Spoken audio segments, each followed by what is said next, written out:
And about the other one, the Kundalini of the earth, the Serpent of Life is the name of it. It's important that the people know that this movement is taking place or had taken place because it's already complete, this process. It's taken 13,000 years to complete this. This is something that was started a very long time ago. It was begun by 3 specific people out of the Ascended Masters, and it's taken many cultures around the world over 13,000 years to complete the entire complex of energy that was necessary to do this. You see, there's all these pyramids that we're sitting out here with in Uxmal. The pyramids that are here, the pyramids that are in Egypt and in China and Tibet and all over the world, and other kinds of temples and complexes. There's actually 83,000 of them approximately. And they look like they're unrelated and have nothing to do with each other. That is not true, and it has been mathematically proven to the United Nations that that's not true. They can show how you can pick any pyramid in the world, doesn't matter which one it is, and contained inside of the actual dimensions of that pyramid are the precise location and altitude and the precise geometrical shape and function of another pyramid somewhere else in the world. And when you go there and find it, then that one has contained within it is another pyramid somewhere else in the world, exactly where it's located, even the altitude, and precisely what it looks like, every single window, door, shape, everything that's in it. And so when you see that they're all connected mathematically, it's a pretty big eye-opener. And especially when you realize that some of the pyramids that are describing other pyramids actually came in the future when that pyramid was built, not in the past. And what it shows is that whoever built all of the structures all over the world was a single mind, a single thought. And the United Nations didn't know what to do with that information because it was almost too big for them to even contemplate. But it's true. And so the world is a lot more than what we think. But those complexes were built because in order for any level of consciousness to be on Earth, there is a geometrical electromagnetic field that surrounds the entire Earth. And those are referred to in the books of a lot of people who are talking about this as the grids. And these grids of energy surround the Earth, and there is an entire grid that surrounds the entire world for every single life form, every single unique species.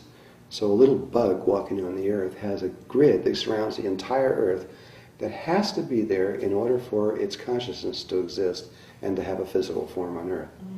And so there used to be about 30 million species on the Earth, but because the Earth is basically going through a dying process right now, we're somewhere around half that number right now. So there's about 15 million of these grids around the Earth. But for humanity, there are 3. And there's the one we're in now. There was one that was prior to us, which is what the older indigenous tribes are functioning through. And there is the new one. It's got many names. You can call it anything. It's a unity consciousness grid. Some people call it the Christ consciousness grid. And that grid, it was created synthetically by life, and whoever created all these grids, or these pyramids and everything all over the world, which is necessary in order for human consciousness to move from the level of consciousness that we are in now into the new one that we are about to create. And so there's a great deal of work that has been done, and the stories in this book are about what has happened on that. But simultaneously with that is something else that not too many people are aware of, but but the Tibetans in India and in India and certain indigenous tribes, and definitely the Mayans where we are right now, are fully aware of this, is that coming from the center of the earth there's an energy, and that energy moves like this. It moves like a snake, and it comes out of the center of the earth and it exits onto the surface of the earth in a single place. And once it gets out of the earth, it moves around and it finds somewhere, who knows why, only it seems to know where, and then it coils down into the earth and stays there for 13,000 years, just slightly less, which is all tied to what is called the precession of the equinoxes. That's a cycle. That cycle is 25,920 years long. And so exactly every half of that cycle, every almost 13,000 years, the Kundalini stays in one location for 13,000 years, and then it moves to another location somewhere on the earth, and then it stays there for 13,000 years. And it's been doing this forever, and or as long as humanity has been on the earth. And wherever it moves to, it causes the Kundalini of the people in that region to rise, and they become enlightened beings. The last time it was in the western mountains of Tibet, out in the middle of nowhere where civilization has never been, is one of the biggest pyramids in the world. It's a solid white pyramid because the ancient ones marked where that place was, and they put this pyramid right over the top of it. And it was discovered, rediscovered in about roughly 1984 or 5, somewhere around in there. And by the way, when they went into that pyramid and I talked to the original team, the only thing, they found no writing, no hieroglyphs, no drawings, no nothing in the entire pyramid, except for in this huge room in the middle of the pyramid, high up on a wall, was one thing, and that was the flower of life, the 19 circles that is the geometrical pattern that describes the universe. But at any rate,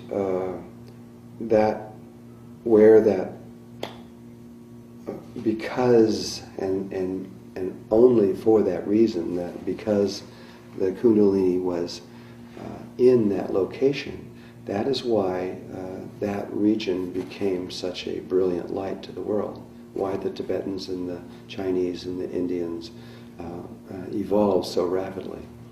Now that has moved, and it no longer is there, and so that energy is gone there, and it is now moved into the high up into the mountains of the Andes in Chile, in northern Chile, and now that is there, it is going to change everything. That is the new Tibet. It is the new India, and it is going to affect the people there. Their Kundalinis are going to rise, and they're going to become the new teachers of the world.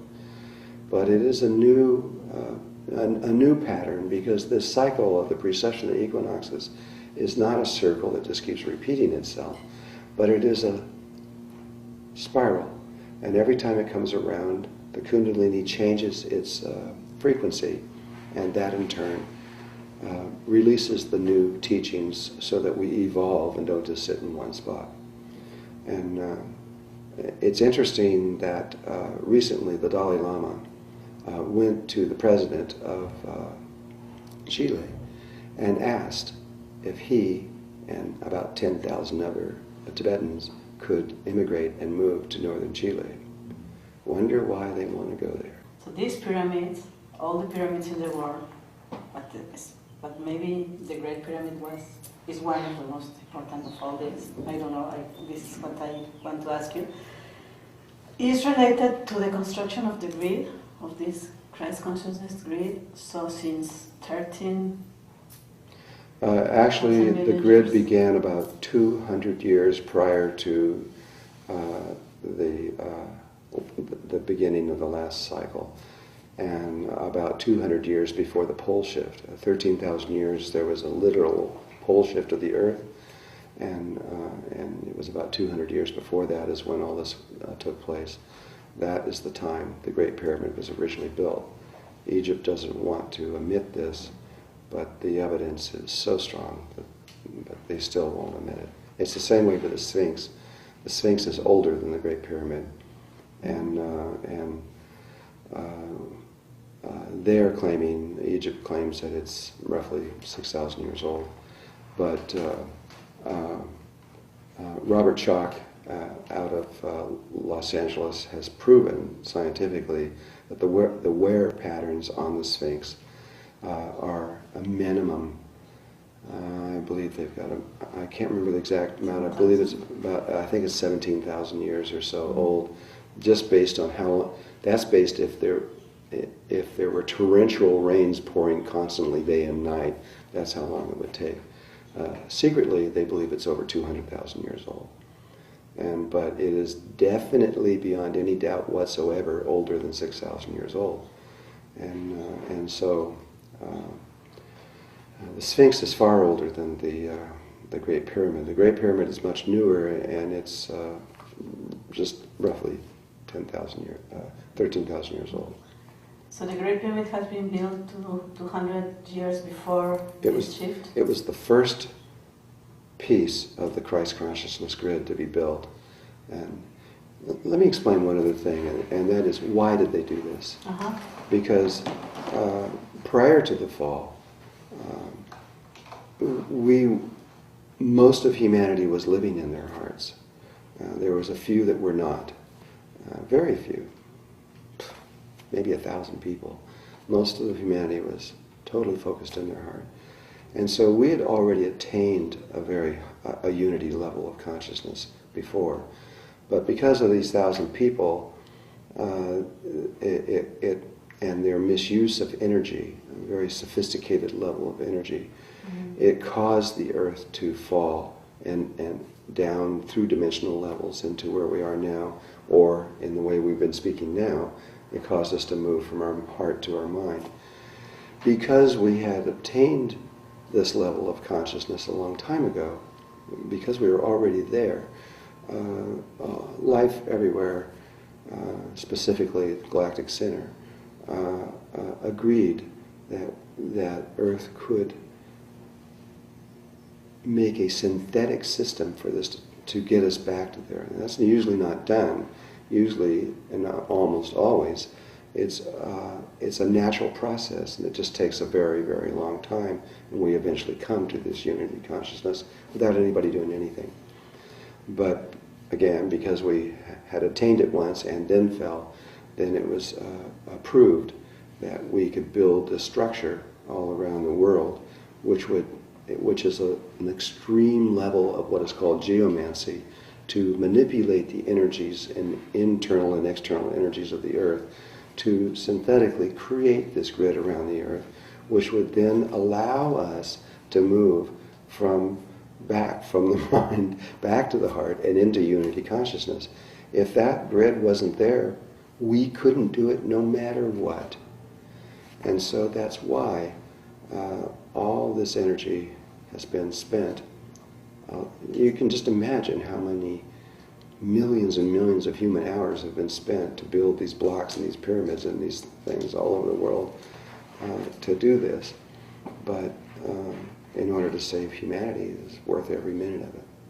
So this synthetic grid has been built since the time of the pyramids? That's the purpose of these pyramids? To create this synthetic grid around there? It is the primary purpose. There are other reasons why each individual one was built. They have, because of their shape and form and where they're located precisely on the earth, they have individual characteristics. The Great Pyramid, the first one, was because it was an initiation temple. It was not a tomb. That can be proven. And it was designed internally and externally to do exactly what the grid would do globally. And so the initiations that took place in the Great Pyramid were exactly that. They were designed from people that were living in their brain, and to return to their heart. In other words, to move into the higher levels of consciousness. When they did that, they were given the Ankh, and you always see on the walls someone holding the Ankh means eternal life. They had attained immortality. And so they were achieving that on individual levels, and so that they could keep the seed of it alive. But the dream was that eventually, which is now, all of this work we've been doing would allow all of humanity to come into this higher level of consciousness.